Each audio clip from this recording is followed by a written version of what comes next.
people you meet want to be just like you, doing center stage.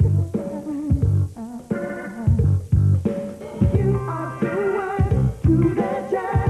It's your face. You got center stage.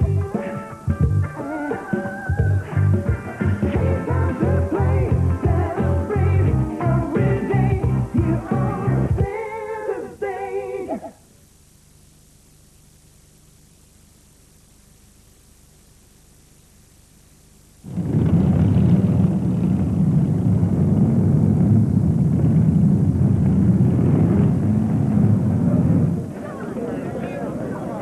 What's it, 10 new chapters? What worries me is that you've been patching just about anything. Some of these guys are, well... I don't care about the Sixers. I don't care about the biggest biker corporation in Canada or in the world. I'll kill all of them, one by one. Every time somebody gets hit in Ontario, they look at me.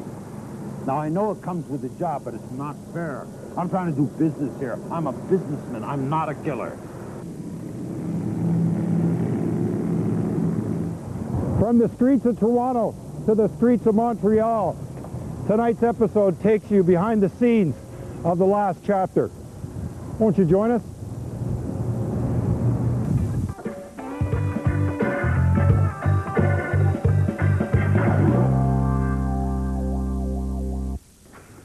President of the Sixers, what are you talking about? Jesus, come on, you don't even know. Sixers are opening 10 new chapters in Ontario. Bob and Zip are running the show. Mr. Glenn O'Sullivan, he sold me his territory. What? No scratch for me to retire and paint full-time. No second thought. Tobico. Down here, 6. All right, now from Dufferin to Broadview, Fleur right down to the lake. Okay, so that's T.O. Okay. Hamilton. That's Ricky Jones' territory. Anyone steps in there, there'll be blood.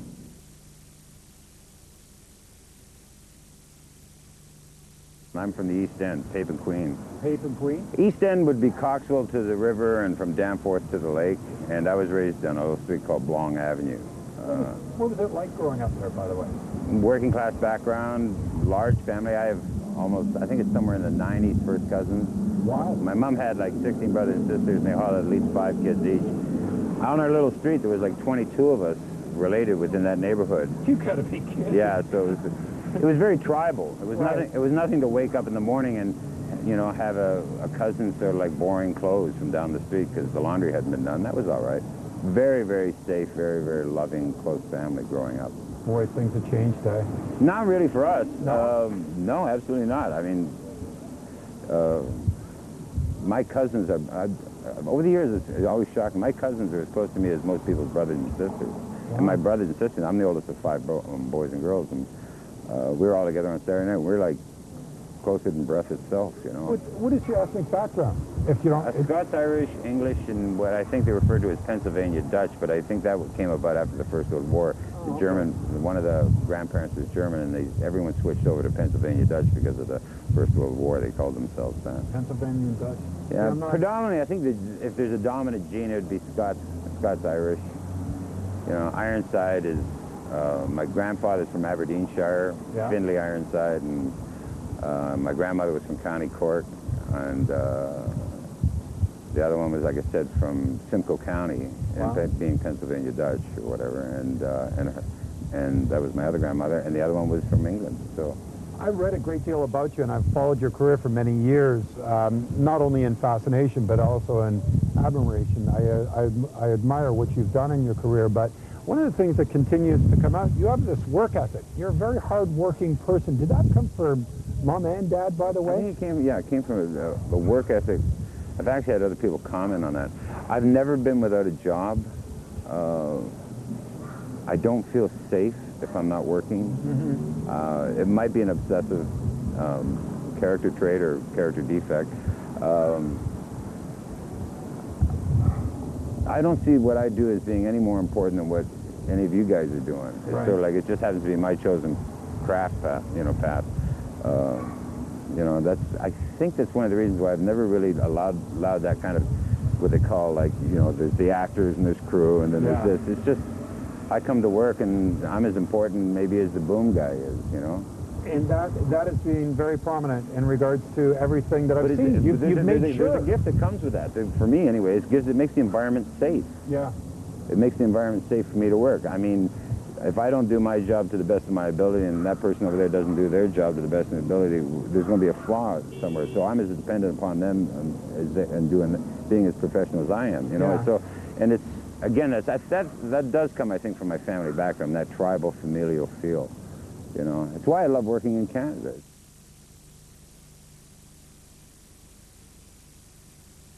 I had a certain amount of success between 74 and 78. Mm-hmm. Between 78 and 80, I did 11 films behind camera. I thought it was 9, and then somebody pointed out my resume. What do these do? And I remember I did two films in front of the camera and 11 behind camera. Wow. And it was like, no, but that's just the nature of being a Canadian. I mean, especially in those days, you had to wear a lot of hats to pay the mortgage. I gripped with Barry Thorson on Old Fish Hawk, did laundry on one, I did craft service on another, I pulled cable. I used to deliver for production services down on Britain, and Bob Wertheimer and I delivered. I remember we were delivering to one film, and then I got hired as an actor, and for 2 days on it. And then I went back to delivering, and in those days, you didn't really want to compromise yourself with directors and producers and stuff. So I wore a ski mask when I went back to delivering because I didn't want the director to recognize me. The crew all covered for me. The crew covered for me, and the cast covered me because of, it was that kind of fixation of the producers, directors saying, we're paying this, we're paying money for a truck driver. You started out as a writer, though. Like, I started out as a youngster. You were a writer. I was a precocious little kid, yeah. Yeah? I actually took acting lessons to help my writing. Yeah. Was fortunate enough to get invited into a workshop at the National Film Board run by Janine Manatas for writers, directors, and actors, and was there a couple of years, about 24 hours of classes a week, 52 weeks a year, and she decided to direct a thing called Look Back in Anger, the Osborne piece, and asked me if I'd act in it, and I said, absolutely. I knew I wasn't an actor. She knew I wasn't an actor. That was fine. And it got some acclaim, and an agent called me up and said, I'd like to represent you. And I thought he was joking, And I remember going to Janine and saying, I'm a writer-director. And she said, what the hell do you think I've been teaching you for the last 3 years? And I went, shit. And I thought, no, you're all out of your mind. And I remember that night sitting watching Fat City, John Huston's film, with my brother-in-law and I. And there's a scene when Stacy Keach is with Susan Tyrrell, and he goes over to the jukebox and says, you can count on me. And he says it about 11 times and ends up hitting the jukebox with his head. And she goes, oh, poor baby. And they go wandering off down the street in this beautiful overexposed shot of John Huston. And I remember sitting there thinking, considering it in the theater, going, well, that's pretty good, but I wouldn't have done it that way. And the realization hit me that I was thinking like an actor, and I literally vomited. Is that right? I started vomiting, and I got up. I think it was just a shock. It was like a psyche switch. And I went out of the theater. My brother-in-law said, are you all right? And I said, I'm not an actor. I'm not a goddamn actor. And he went, oh, shit, now we got to go. I'm not going back into the theater. I want to see it from the beginning. He didn't give a shit. Yeah. Because he already said, yes, you are. I was like the last one to realize, Was it because of the reason that a writer had certain type of a status and an actor didn't? I think it had to do with the anonymity of being a writer. Oh, okay. Of being I would have been quite happy to, like, I worked construction. My brother-in-law and I worked this construction company for 9 years, doing roofing and replacing slate on St. Michael's Cathedral. I mean, we had a very specialized job of doing roofing and bricking and masonry and stuff. We took all the jobs that were not too big for small companies and too small for big companies. I would have been quite happy to do that, continue going to school at night and do regional theater, write regional theater. The idea of becoming a successful actor had never come into my mind. The idea of moving to the United States was like going to like Mars. Yeah. I really felt like I had escaped the kind of treadmill of a working class family, and I was so happy and grateful on a daily basis to be in a situation where I got to do, or consider at least what I love to do on a daily basis. Some part of me I could consider. I had this this fantasy world, you know, that I could disappear into. And so the idea of thinking as an actor, I never really thought of myself as being publicly consumable on that level. It was always, I think it was the storyteller. I say we step in, we take control, we put our man on the street, and we take in 300,000 a key. What's this wee-wee-wee? You got a mouse up your ass? These are my people. They belong to me. Not nervous. I'm excited. How can you find this exciting? 100 odd bikers from Quebec. You think they're coming to see the goddamn Niagara Falls?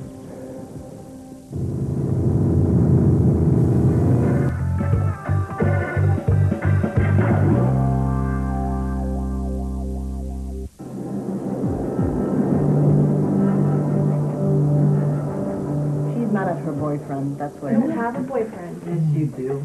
Shut it. Sarah? Oh, come on, Mom. Do I have to stay here for this? Yes? I know what's going on. It's a damn concert tonight, isn't it? Dad, don't start, okay? Forget it. Please. If you want to go, go. Knock yourself out. Yeah, right. Right. Great idea, Dad. Tickets sold out 2 minutes after they went on sale.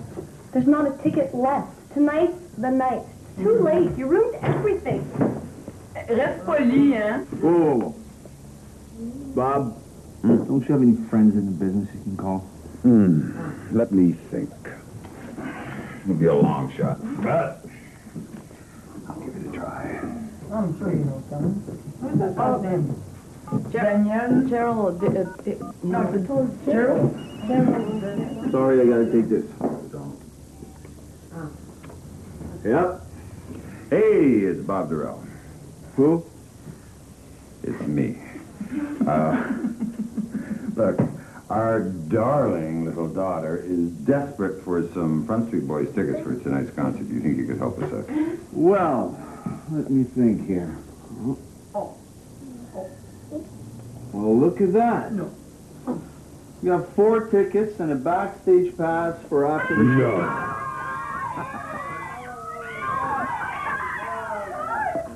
Oh, my God, Ross. Thank you.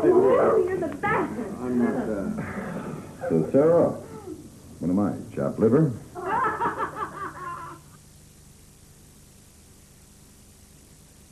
There's parts of me that are very, very shy. I can remember being in high school and in art college here. I went to OCA for 5 years. I can remember knowing somebody for 5 years, and yet in a social situation being unable to cross the room and ask them to dance. Wow.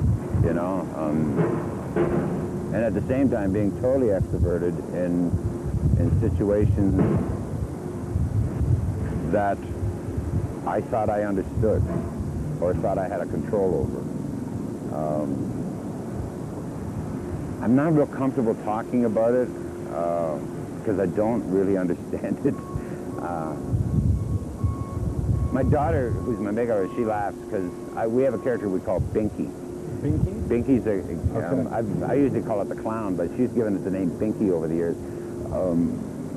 It's not a big secret. Maybe it is. I'm method trained. I'm trained as a method actor, and that has always gotten a bad rap over the years. One of the first things I was ever taught was never make your work process somebody else's problem. Right. So I do a lot of emotional preparation before I come to work. I've done it. I've worked on the script before I've ever come to, before the project starts.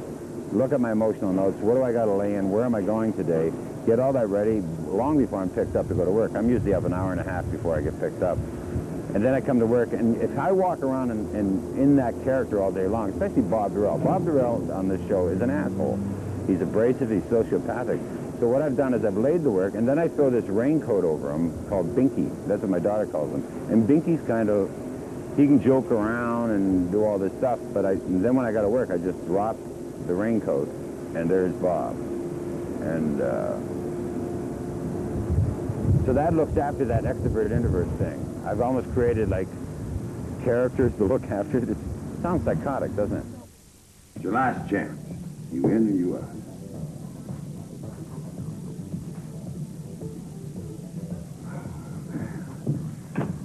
I don't get you guys. Bob, you asked me to join a goddamn army. do this, do that, meet here, a run here, another run there, working with a bunch of wannabes. Forget it, man. I'm talking business. Money. A lot of money. We don't need them for that, Bob, and you know it. I know that I'm thinking about our future. Now, either you go with the flow or you drown. Man, I know we're from the same chapter and all, but I gotta tell you this. There are 3 things in my life I can do without. Oysters, hypocrites, and the goddamn Sixers. Bobby's right. You don't need them. It's already done. I'd just rather do it with you guys. The day I put on a Sixers patch, man, that's it, that's all, you know? I'll have the cops on me 24/7. Can be their friends without getting married.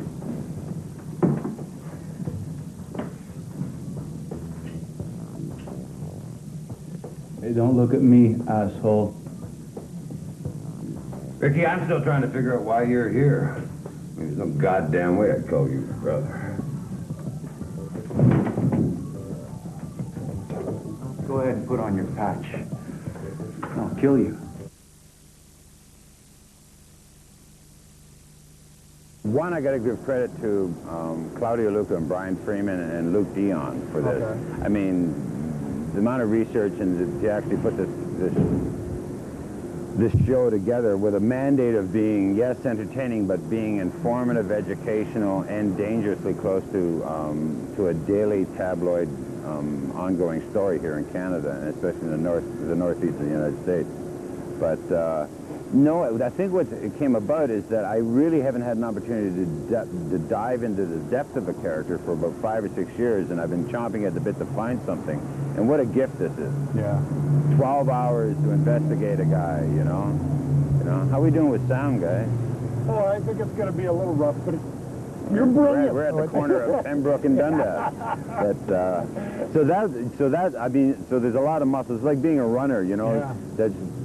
That I've been running sprints for like 5 years, and all of a sudden I'm a trained marathon. I've wanted to do a marathon, and here it is, and it's like, it's just a joy to come to work.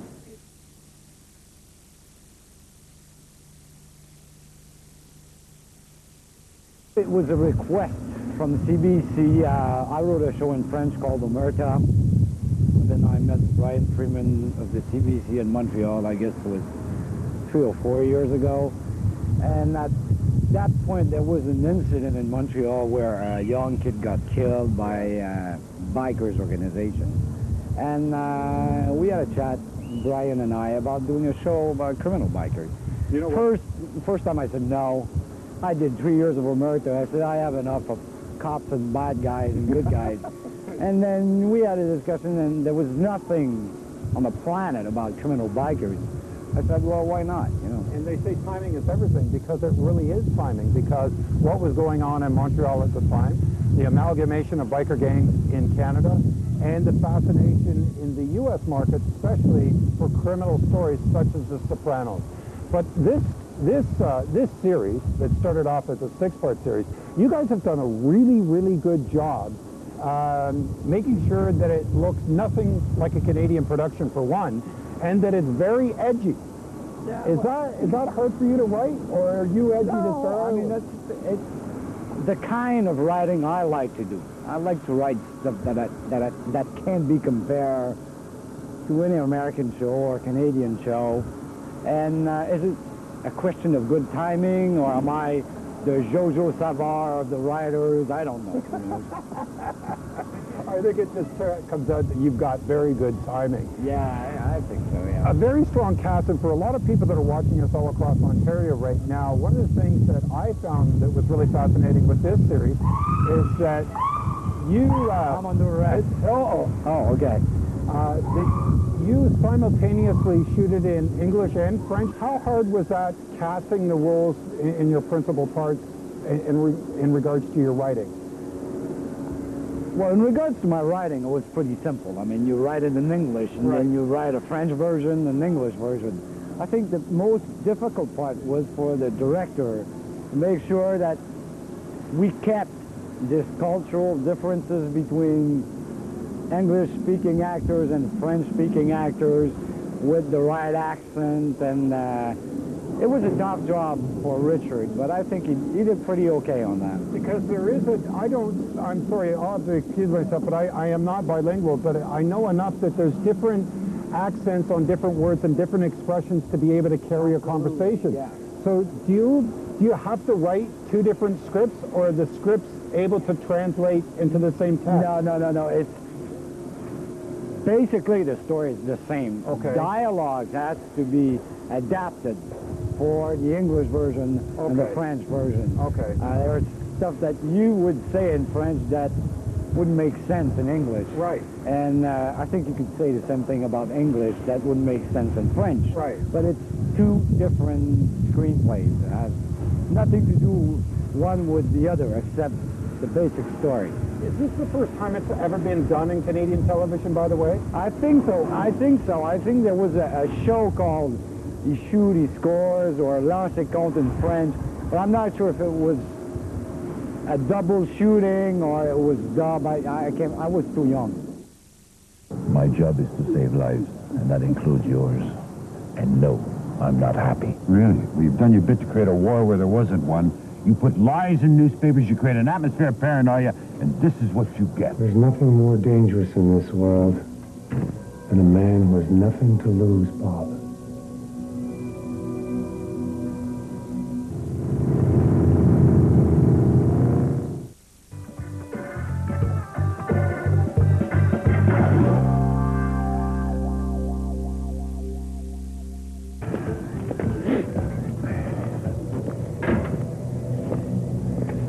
Russ, 6ers are coming. 10 new chapters. You win about. Get real, Bob. The minute you put on the 666 patch, it's gonna be hell. A lot of people are gonna die. Not if I do it right. The right way to do it, and you know it. Check it out, Sergeant Bill. A lot of people. What's up? Came to watch your sister dance. My buddy there's under the impression a couple of you guys are packing. You know how to behave, so unless somebody does something stupid, we're not gonna spoil your evening. The Bob, finally gonna get it. Get what? Chapter. Oh, Bill. Always brings me the same old shit. You must know things we don't, Bill. One day we'll sit down together. I'll tell you how much I know. You'll be surprised.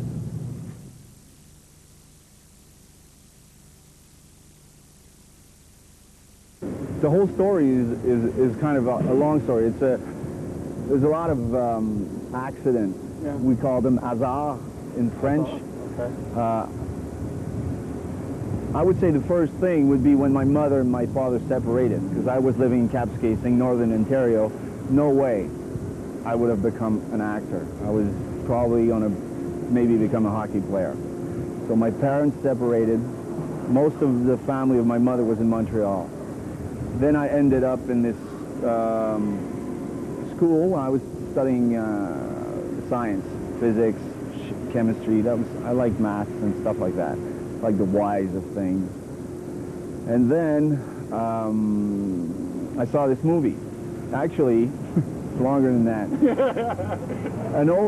My mother is a piano teacher.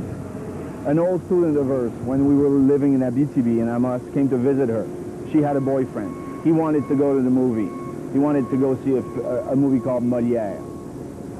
I didn't know anything about that, but I just said, I'll go with you. I went to see this movie, Molière of Ariane Mouchkine. The next day I dropped my physics class and went into this French theater course that was in the secondary 5, where I did the play Molière, because I did this small piece in front of the class and they all went, oh yeah, you're going to do this, and where I met this girl who had decided that she wanted to become an actress, and she had registered for her audition at the National Theatre School of Canada. She called me about 6 months later and said she was preparing her audition. She wanted me to do the lines for her. I said, no problem. We start rehearsing. 2 days before the audition, she comes to my birthday, and she gives me this envelope. I open it. It's a questionnaire that the National Theatre School sends to people who register.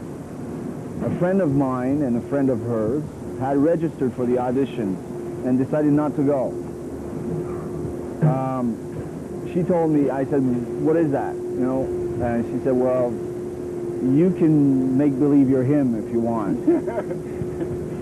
Since I didn't have my physics class, I dropped my physics class. I was in CEGEP and I couldn't continue in science, so I was in psychology just trying to find out what I wanted to do. And I said, yeah, why not?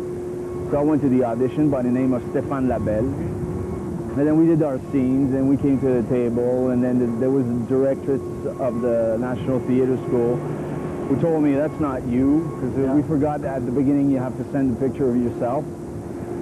So we saw Stéphane Labelle, and I said, no, it's not me. And she said, you know, and who are you? Why have you registered? You know that's illegal, what you're doing. So she finally gave me a registration form. She told me, put your picture on that, and if you're ever accepted at the National Theatre School, don't say that to nobody.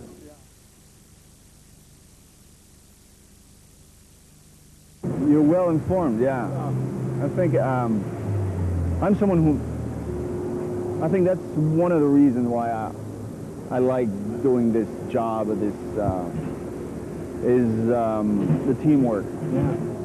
I'm someone that likes to work in a team, and I think there's nothing more true or more true than in theater, because the clan is like smaller, and also you take all the time to explore the characters and go wrong ways to come back, and you know, really take the time to explore the text.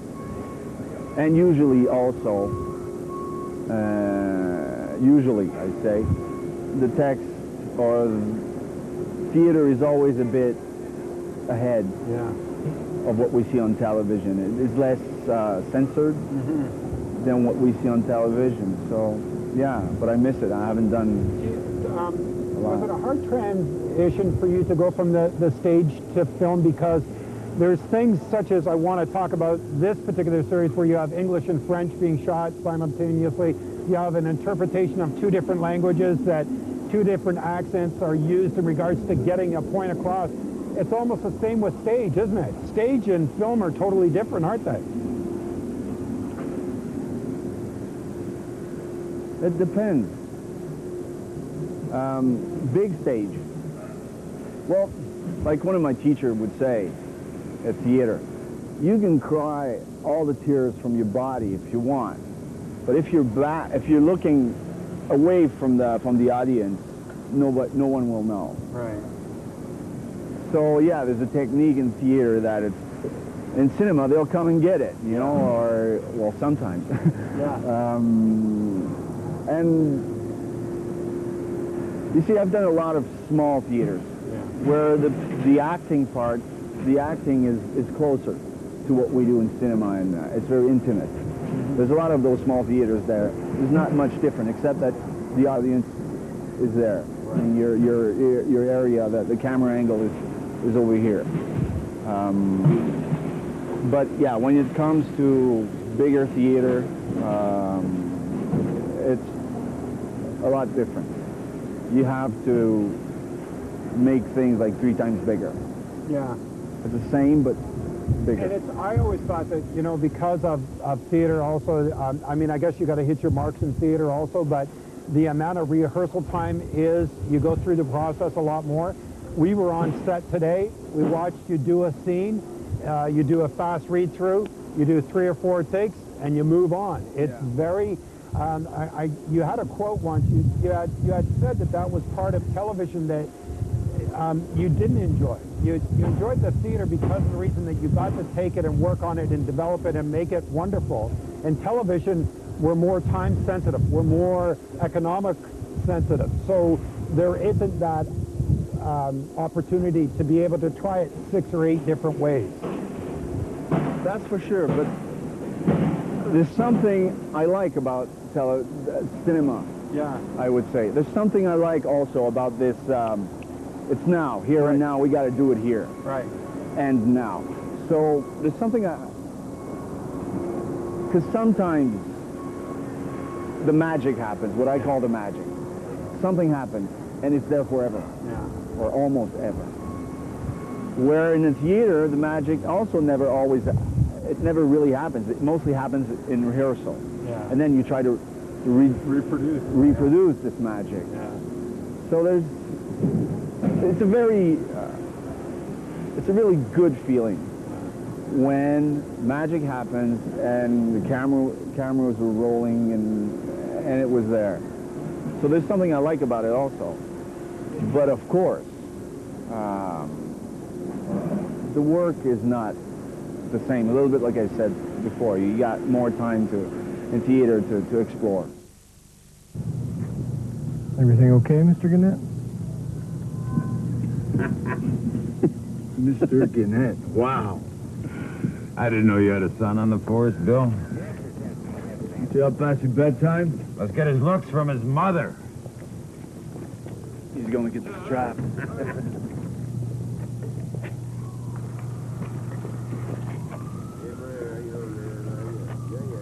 You go over and search these guys. What grounds? Their ammo proves that when they're on watch, they carry guns. Go on, build your case. Go on. Guys, search them. Everyone's hands on the stairs, please.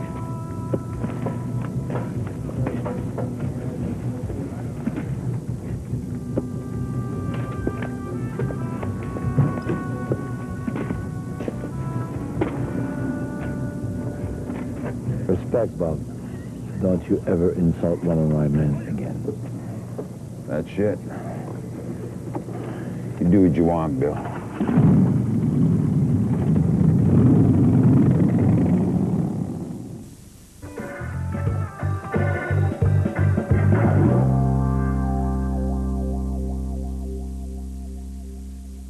Says who? How can you be so stupid? Kill Bob Jarrell. What's in that empty head of yours, man? Say that again. Whoa, whoa, whoa, whoa, whoa, whoa! Come on, say it again! Come on, shoot! Get the hell out of my way! You know what, Bob? If someone ever asks you when the war started between you and me, you can tell them today. 2 o'clock.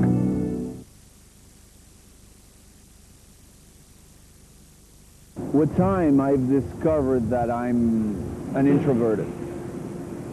I think there's 2 kinds of people in the world, introverted and extroverted. Without all those 2 things. Yeah. Introverted, usually, I need truth. Yeah. In my life to be happy. I need things that are, I don't know, profound and true. And I guess that this world out there, I mean, LA, and for me feels a lot based on image and all this power and all this competition. Yeah. There's a lot of competition. And I think there's enough competition in the world. I don't really know how to really explain it all, but you say, well, I like my home. Yeah. I've traveled a lot, and I've found that home was where I come from, where I chose it. I decided also to build a home. For me, my house is not an investment. It's a home. Yeah. It's a long-term project. I want this house to, if my kids want, if I ever have kids, which I'm working on right now, I want this house to be theirs, so that they, and maybe to keep it going, so that they can, I don't know, go there and remember where they come from. Yeah. Maybe that's something I miss. My father was a traveling salesman. We moved from Amos to Kapuskasing, then to Laval. So I don't have like my father's house or my grandfather's house. It's something that where you accumulate the history of the family. I think it's, for me, it's important.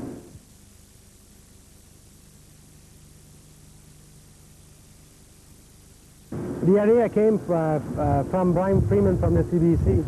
We just finished a mini-series in Saskatchewan, Big Bear, in 98. And he said, we were talking about next project, what kind of project. He said, what we don't do something on the bikers gang, and trying to do it in French and English. And that's why everything started from that point. I had an opportunity to sit down with one of the writers, and I said, congratulations, because to my knowledge anyways, is this the very first time that a Canadian production has been shot in English and French simultaneously? It's not really the first time. It's been another time before was Shoot and Score in 1985 or something like that. And it didn't work. I don't know why. And we tried it, and it's working very well. Everybody's happy. CBC is happy. Radio-Canada is happy. Is that because of the reason that the story base itself can relate to anybody all across Canada, that in Ontario, per se, that we have a problem with organized crime, and even in British Columbia, the same thing? Quebec, of course, we've heard about the stories about the rival gangs fighting. So is it because the story base is so strong? I think the first thing is to find the right story. Yes. That it can work in the two, in Quebec and in the rest of Canada, that they can know about that story. And I think that's about 65% of the success of these stories, yes. Being a producer in Canada is probably one of the hardest jobs that you could ever pick, except for being a brain surgeon, I think, because not only do you have limited amount of resources, but you also have to use every avenue possible to be able to raise the funds and make sure that you have a strong enough cast. How difficult of a task was this? I think that the idea of shooting in French and English is to find more money. Yes. To do a bigger show and cost less to the both broadcasters, you know. Like if you have to do a show like this only in French, it will cost you about $7 million. Yes. And only in English about $8 million, and it's a $15 million picture. And doing French and English, it costs $10.5 million. You guys have done really well, because you did the first 6 episodes, I understand, for about $10 million. Yes. So you're looking at just over $1 million for 1 hour of drama. Yes. Which is almost unheard of. Less than $1 million. Yeah, which is unheard of in Canada. Yes. And you open it up to a potential market all across Canada. Yes. So the opportunity for redemption is tremendous. Yes.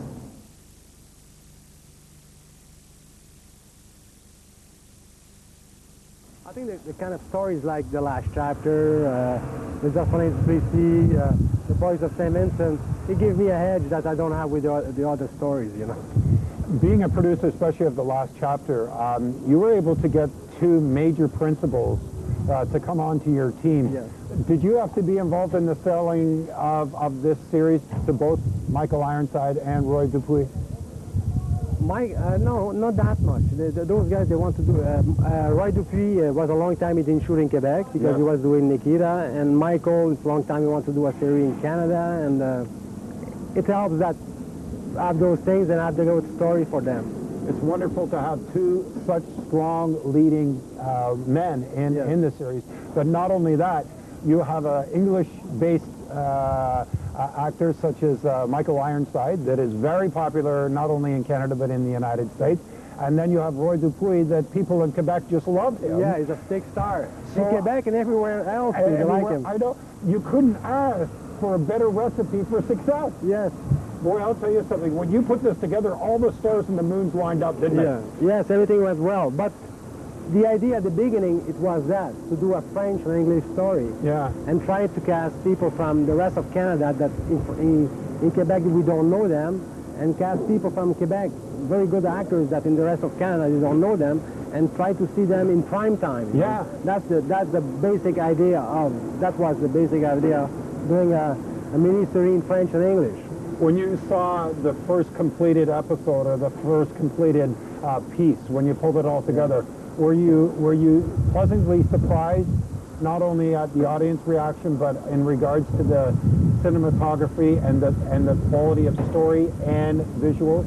But I think like when we are producing, we look all the assemblies, we look all the Russians, and we knew that everything was coming in place very well, and we were happy on the shooting bases every day, and the Russians were good, the assembly were good, and the end is good.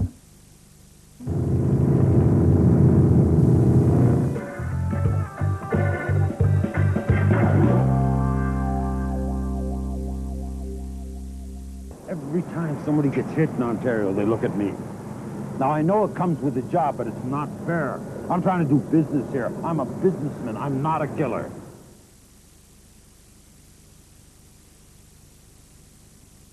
I think over the years, it's not so much watching Canadian television, sort of like arc itself, or has a certain amount of progress involved, or progress involved.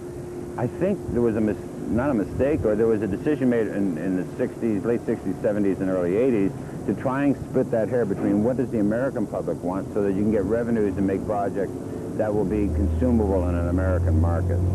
And I think that's where you got your Night Heats and Neon Riders and things like that. You know, same people, same talent, you know. It's just, I think this, when you look at Da Vinci's Inquest, you look at the last chapter, you look at some of the stuff that's been going on in Quebec, and some of the, it's being driven now by storyline. Yeah. You know, it's being driven by, if you make something emotionally correct, if you make it current and emotionally correct, it's consumable in any market. I guarantee you, this will end up in the American market. Oh, yeah. You know, it may not end up on NBC, but it'll end up on an A&E, or it'll end up on a PBS or something like that. Or even HBO. And there was a definite decision to not glamorize or Hollywoodize the storyline. You know, this is not Hollywood bikers. This is trying to show people, to strip away the persona of the outlaw, crusading, westernized kind of like, and just show them as being flawed, ambitious, sociopathic, and deviously intelligent when it comes to being putting organizations together.